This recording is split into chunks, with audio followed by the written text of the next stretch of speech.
The European Union as a target of pressure. The Great Game focuses on the European Union summit and the discussion of financial support for Ukraine. However, formally, this news event is used as the basis for a broader interpretative construct, the goal of which is to present the European Union as a politically degenerate, morally bankrupt, and strategically helpless entity, whose actions are reduced to a struggle for resources and prolonging its own political survival. 1. Shifting the agenda from social issues to money for Ukraine. The logic of the plot is built on a sharp juxtaposition of two themes: protests by European farmers and the discussion of funding for Ukraine. Within this construct, the farmers' protests serve an illustrative rather than an informative function. They serve as proof that the EU has supposedly lost touch with its own population. The argument is built on a simple cause and effect diagram. Europe has real social problems. European elites ignore them. They are instead focused on finding funds for Ukraine.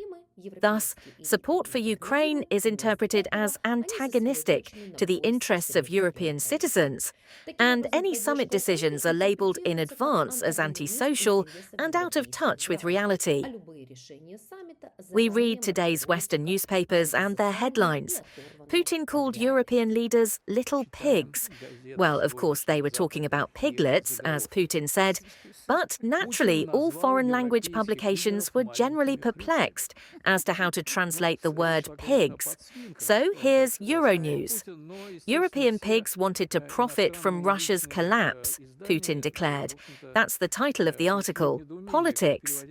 Putin called European leaders little pigs. Putin predicts that the European pigs who support Ukraine will lose power. Well, I must say, yes, that's an elliptical translation.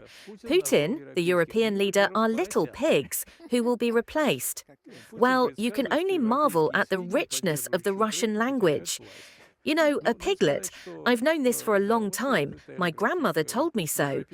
Well, the meaning is sort of like that. A small, slender piglet. This isn't a piglet anymore. It's not a piglet, but it's not yet a full-grown boar or hog, but rather a minor who doesn't yet understand everything. So, of course, they couldn't have included that subtlety, that nuance. It's just a small pig or something completely different.